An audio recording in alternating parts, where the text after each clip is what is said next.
I had a car accident in 2007.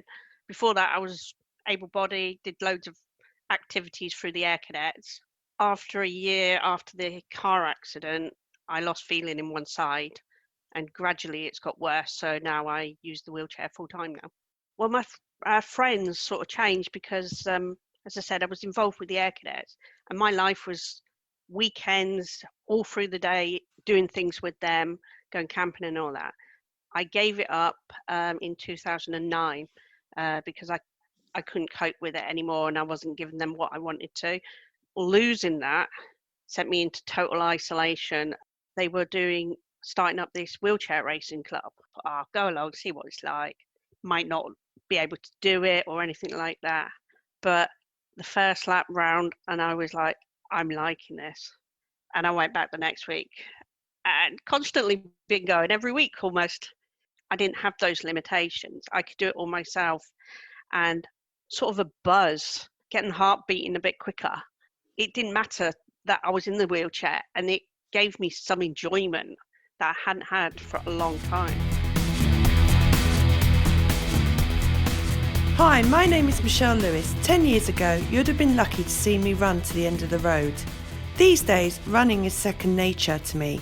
From marathons to park runs to putting my own running group through their paces, you'll often see me in suitably loud attire, getting ready to pound the pavements. And here's a secret, if I can do it, you can too. There's so many wonderful and inspiring stories in the world of running. And not just running, some of my favourite tales involve those who take to their wheelchairs, bikes or simply their own trusty feet in an attempt to get fitter, faster or just have some fun. In this podcast, I'm going to be in conversation with some of the most inspiring and fascinating of these people. Remember, it's your time, your speed, your way. The only person you need to keep up with is yourself.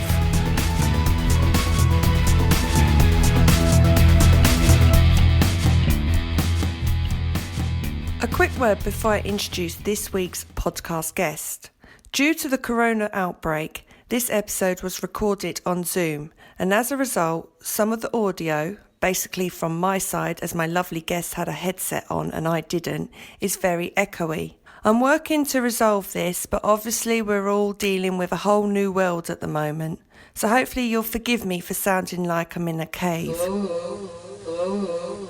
Without further ado, my guest this week is the amazing Carole James. Carole was left wheelchair-bound after a car accident. With near-constant pain, PTSD and depression, these days, having found wheelchair racing through Northamptonshire Sport and Parkrun, she's one of the faces of Sport England's This Girl Can campaign. I spoke to Carole to find out exactly how and why the girl sure can. Thanks, Carole, for sharing your story with us. Can you tell us, have you always been in a wheelchair? No, I had a car accident in 2007. Before that, I was able-bodied, did loads of activities through the Air Cadets, enjoyed sport even though I weren't really good at it. But after a year after the car accident, I lost feeling in one side and gradually it's got worse. So now I use the wheelchair full time now. So is it a spinal injury or is it the legs themselves or? It's a condition called complex regional pain syndrome. And basically what that means is you have a trauma, but you may not get a actual break or anything like that. When you have scans and all that, it shows nothing's wrong and the nerves just go all weird and they can't cope. So they send out pain signals permanently. So it's constantly high pains and also does things like my legs burn. I lost hair on my legs, which is one bonus, but it varies between person to person. Some people only have it in one place. I've got it now in both legs, my feet, my left arm and left hand, and down my mouth as well. Is that recent with the mouth? It's been a year now. I had a tooth took out at the dentist, and following that, I was in so much pain. Went back just in case it was an infection or anything like that. They went, no. And it's basically been constant since then, the pain in my mouth. So I can't have ice. So I can't have ice creams. And having hot drinks sends it into haywire. So it's finding that happy medium So you're very sensitive right now. Going on, so you have this accident, it's completely changed your life, and being told, that you're going to be in a wheelchair, which you started off, didn't you, in crutches, and then you ended up in a wheelchair. Yeah. How long a period was it of you getting round this in your head and trying to make the new normal for you, if you know what I mean? Because you're one Yeah. minute you was enabled, now your wheelchair, you've had to adjust the way you live. Has it affected your social, your family, your friendships? Well, my friends sort of changed because, as I said, I was involved with the Air Cadets, and my life was weekends all through the day, doing things with them, going camping and all that. I gave it up in 2009 because I couldn't cope with it anymore, and I wasn't giving them what I wanted to. I wasn't being fair to the cadets themselves.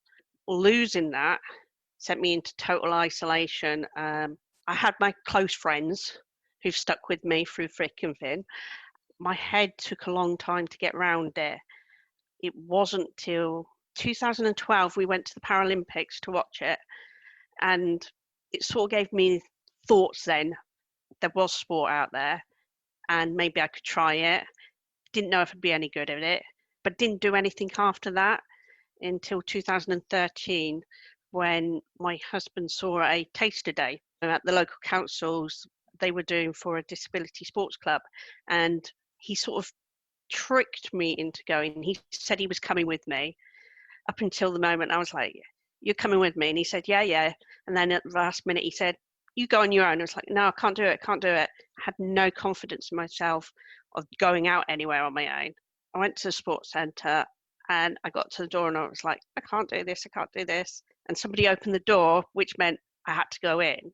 And that was the best move of my life. So how did then the wheelchair racing, because that wasn't the first sport that you tried? No, I tried loads of stuff.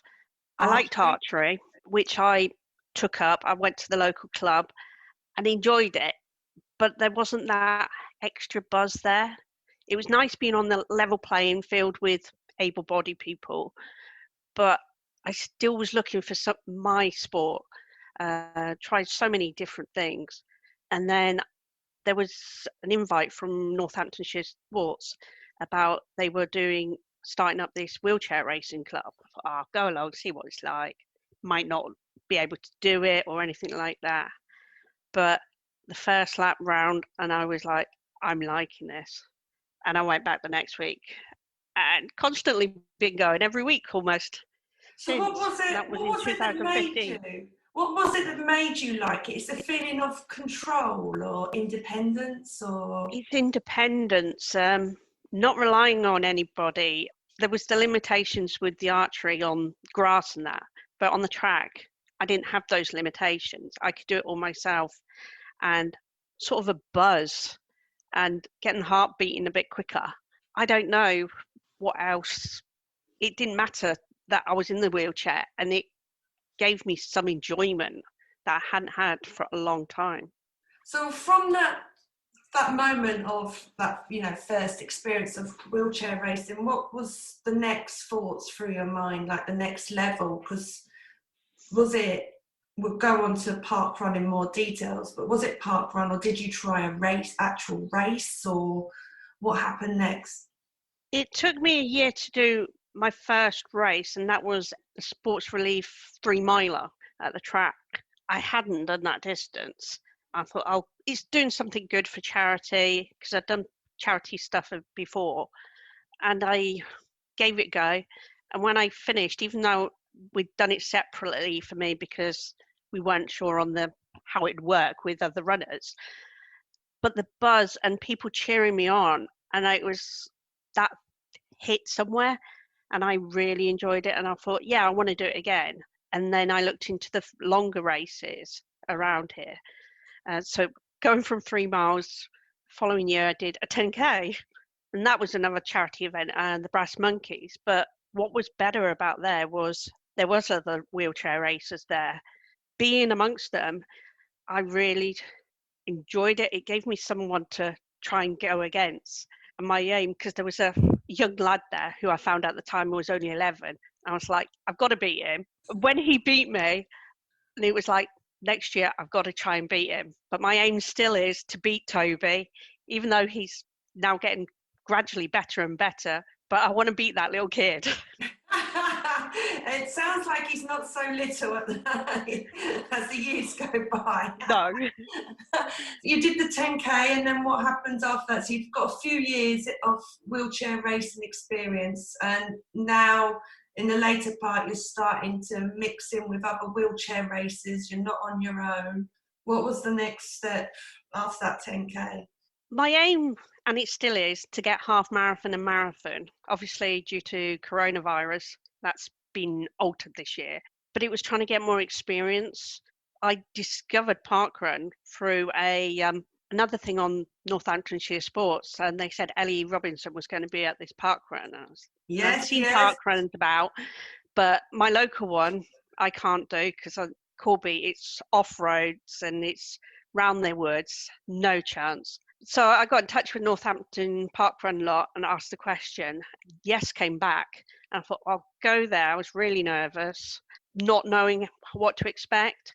And when I did my first parkrun there, and all the people cheering me on and saying well done and all that, it really hit home. I could do it, and the encouragement from everybody really made me feel comfortable, whereas before I hadn't felt comfortable trying these sorts of things. Well, you've been with us for a couple of years now, and you're known as the woman that shouts, "Get out my way!"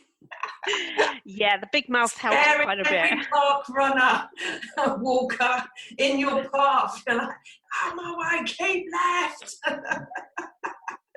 Obviously, there are, we do get some people that it is hard for you, being in the wheelchair. You do have to be vocal and ask people to get out of the way.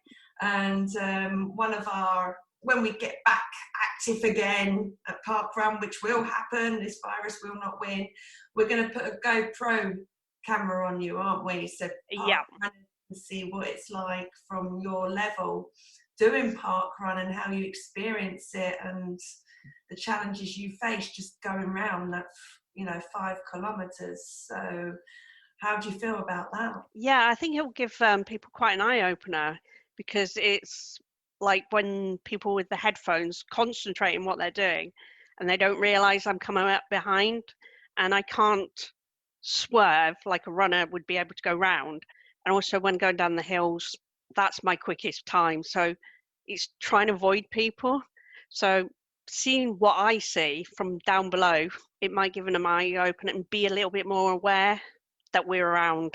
And just to give people that are not Northampton park runners the idea, you have 2 wheelchairs, don't you, that you bring to the park run, and one's called Maverick, which is like what we call the tank, and the other one's Viper, which is your lightweight racing triangle. I don't know if there's a name for that wheelchair. Do you want to explain to people why you name your wheelchairs? It all goes back to the Air Cadets. Top Gun, big film within the Air Cadets, and I still love it. When I lived at home, 2 of our dogs were named after Top Gun. That progressed onto my wheelchairs. Each of them have been named after Top Gun, so hence Maverick and Viper.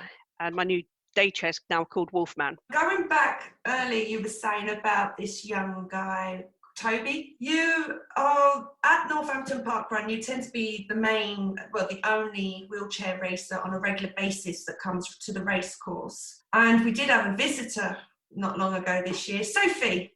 And I believe there was a bit of competition with you. The competitive streak was coming out. Unfortunately, I wasn't there that day, but from seeing the Facebook post afterwards, it was quite nice to see that you actually had that opportunity to be, competitive with someone else, even though parkrun is not a race.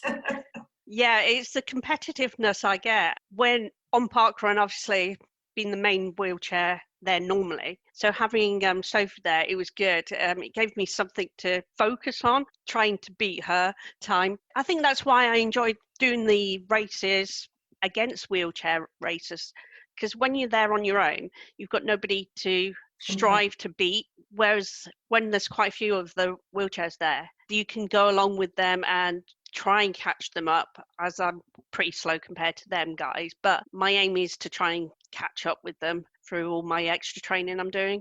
Yeah, we'll lead on to that training, because that's something I've noticed myself hugely this year, how you've been progressing on other areas outside the wheelchair racing itself.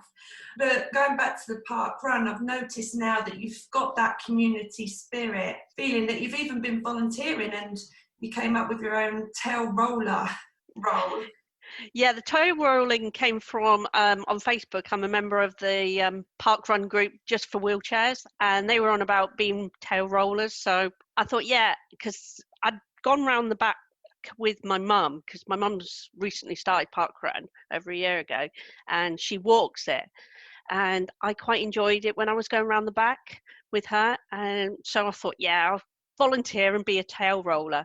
I'm looking to get myself an orange bib with tail roller on it. Obviously, with the virus and that at the moment, it's put a hold on, for many of us, on our races and our, our long distance runs. How are you, I know because I see your Facebook posts, but how are you coping physically and mentally, getting through this, and to keep your training up so you are still strong when we can go back in the real world? Because of my condition, I'm basically staying in the house because I don't want to risk any infections, because that can be quite bad. Are you on that 12th week? Are you on the 12th week? I haven't received a letter yet. It's sort of interpretation to understanding the condition. But by going with that, I know I'm safe. Obviously, I can't go out road training or any of that sort of thing. So I've been doing roller training. Basically what that is like where the bikes have a little rollers they put their bikes on. I've got the equivalent in my dining room stroke training room now, and my race chair fits on that, and I can do distances or intervals on there just to keep the push up. Okay. My PT that I've been seeing since before Christmas has been sending me daily training plans to help me, because he understands that if I don't train or do any activity, my mental health gets really messed up. I suffer with depression, anxiety, PTSD. So without doing the exercise, I am horrendous to live with. I just sit there and mope, which isn't good for me. And also it's not good for me physically, because my pain gets a lot worse when I'm stressed or depressed. So thanks to Kieran, he's keeping me on that strive. And I've started doing little video blogs just to keep updates. And it also gives me communication with people outside of my house. Do you want to share your blog, or your Facebook page, so those that are in a wheelchair listening know what your page is? Yep, my Facebook wheelchair page is called Carole James Corby Wheelchair Racer.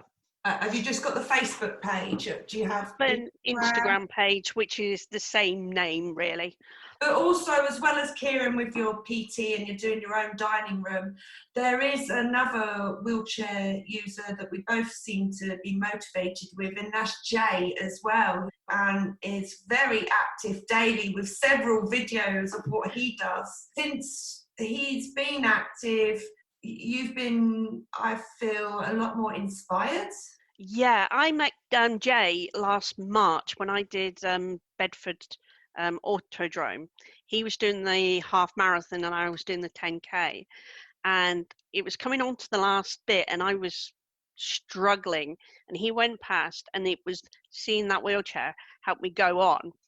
And then we discovered each other through Facebook, and I sort of followed him, and seeing his daily videos and that sort of encouraged me to up my training, which is why I got into getting a PT, and it's really improved my strength as well as my fitness. But is there any other like wheelchair sources? Because I'll be honest with you, it's only since I've met you and through parkrun and encouraging diversity that, to be honest, the profile of wheelchair racing hit me. And I'm enabled, but if there's other people with wheelchairs that have not got the sources like we have with Northampton Sport that, you know, promote you, what advice would you give them out there? There is the England Athletics, and they have lists of what wheelchair racing groups there is out there. But also there's quite a few sources through Facebook who are offering advice on getting fitness and that.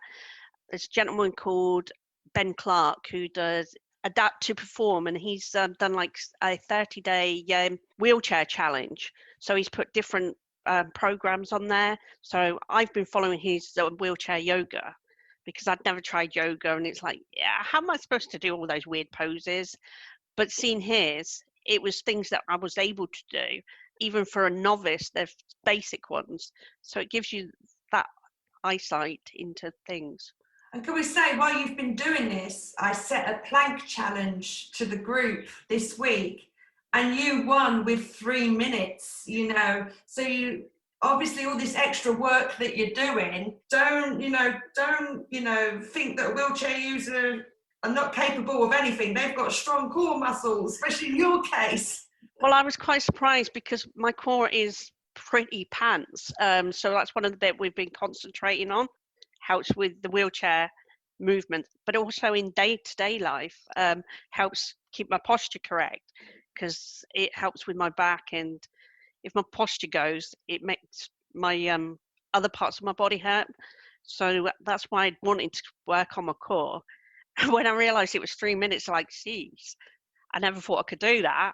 So it seems that from when you first had the accident, and then you was told that you've got this condition and you're going to, realise you're in a wheelchair, to the person you are now, what would you say to the old self? I suppose I'd say to my old self, one door shuts, another door opens. It's not the end of the world. If something happens, you can find something. And you've said, like, you have said that you do have your own mental challenges. What tools are you using to try and help you get through them? And I know it's a regular thing, there's no quick cure, but what little tips can you give someone that maybe is in the same boat as you? As I said, exercise one, I do Headspace, which is working for mindfulness. Discovered that on my pain relief course. I have recently been seeing a therapist for my PTSD, and we're doing EMDR treatment, and it has certainly helped with that. What's EMDR treatment? It's eye movement desensitization, and basically you have either tapping or you follow the finger of your therapist, and it's the feelings that you get when it's in a certain situation. So it's trying to reduce the feelings that you got. So I've found over the last 3 months I've been doing that, and it's helping me quite a bit, especially on certain situations. With all this, I know we're locked up at the moment, on this lockdown in the UK, as the rest of the world, more or less. What is your next goals? It's still that half marathon and a marathon, but on top of that is making awareness of disability sport. It's one of my main goals, is to show people there is stuff, even if it's basic stuff, and seeing how much enjoyment. I did a para-triathlon last year, which is designed just for disabled people of all sorts of disabilities. And seeing just the smiles of people when they were severely disabled, when they were on the bikes or being pushed. And that's the bit which really I want to get across to people. You don't need to be doing speedies or doing loads of different things or high intensity. It's just getting out there and mixing with people that helps, and it gives you that little buzz.